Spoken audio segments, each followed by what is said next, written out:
Here's a math puzzle for you. Consider the following figure. Given that the green, red, and blue regions have equal areas, determine the area of the square. If you want to solve this problem first on your own, please feel free to pause this video. Okay, now let us solve. So, sa figure na to, meron tayong square. Sabi naman yan dito square. Tapos, meron tayong quarter circle. Ito, yan. And the question says, ano yung area ng square? So, para makuha yung area ng square, kailangan natin kunin yung area ng tatlo na to. 1, 2, and 3 regions. Actually, yung mga kulay na yan, pampagulo lang yan. Ang kailangan mo lang talagang fokusan dyan ay it's either itong kulay green or itong kulay blue. So let's say mag-focus tayo sa kulay blue.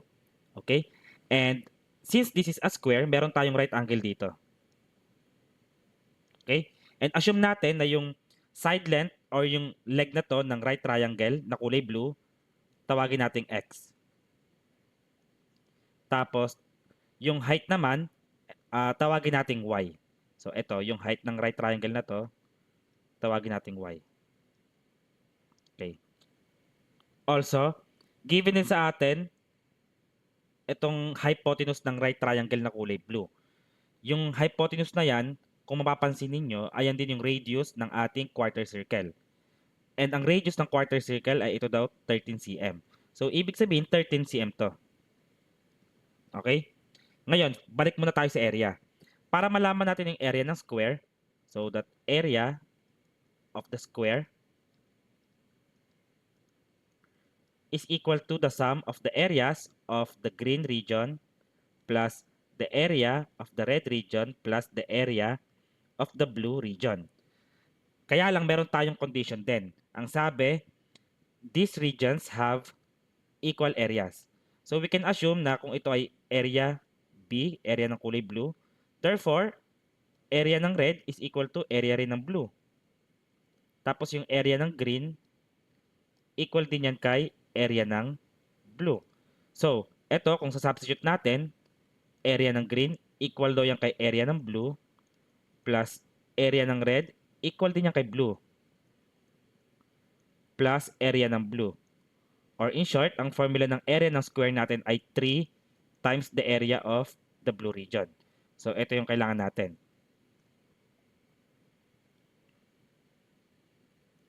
Okay, so sulat ko ulit. 3 times the area of the blue region. Okay? Next, alam natin na ang area ng square is equal to the side length squared.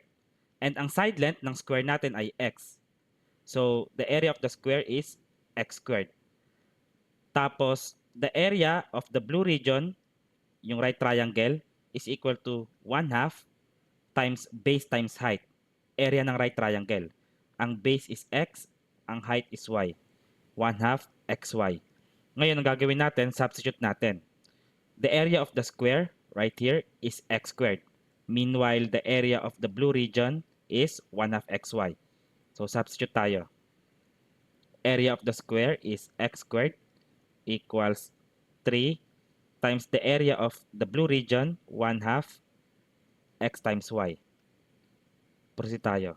X squared is equal to 3 over 2 xy. Tapos pag nag-divide tayo both sides by x, cancel out na to. Yan. Therefore, we have x squared divided by x is x equals 3 divided by 2 y. Ngayon, divide natin both sides by 3 over 2. Yan. Divide by 3 over 2 by 3 over 2. Obviously, cancel na to. Therefore, we have y is equal to x divided by 3 over 2. So, ang gawin natin, i-multiply natin yung reciprocal nito sa numerator. So, 2/3 x. So, ito yung kailangan natin for later on. Yung relationship between y and x. Okay. For now, magbubura muna ako ng solution. We need some space.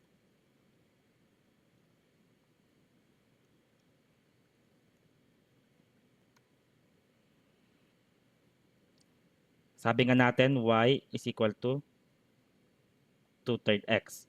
Now, it's time to apply the Pythagorean theorem sa right triangle na kulay blue. According sa Pythagorean theorem, the square of the hypotenuse is 13. So, 13 squared is equal to the sum of the squares of the legs. Ang legs natin ay x and y. So, x squared plus y squared. Tapos itong y equals 2/3 x, sa-substitute natin yan dito sa may y. Therefore, we have 13 squared is 169. 13 times 13 equals x squared plus y is 2/3 x squared. Proceed tayo. 169 equals x squared plus ito, yung exponent na 2, distribute natin yan sa may fraction sa loob. So, 2 squared is 4, while 3 squared is 9. So, 4/9. 4/9 x squared.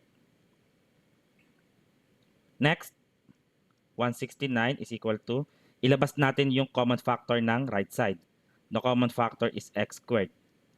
May iwan sa loob si x squared divided by x squared is 1 plus 4/9 x squared divided by x squared is 4/9.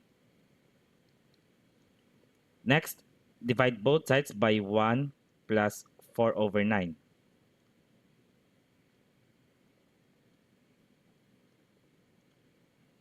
Cancel out to.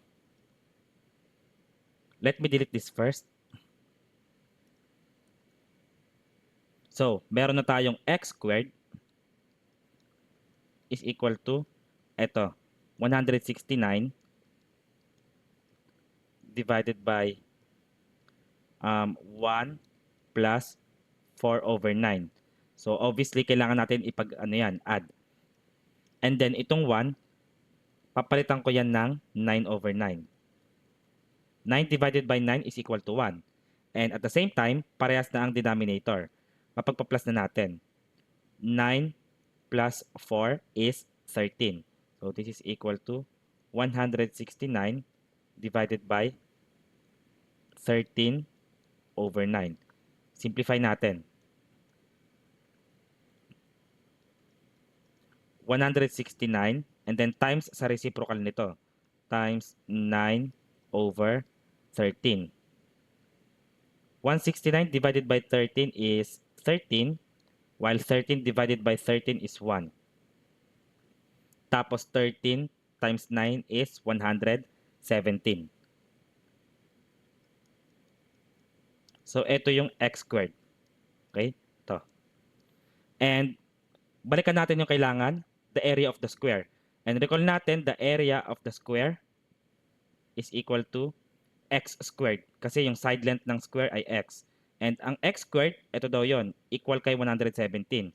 Therefore, we can say that the area of the square is equal to 117 square units or square cm.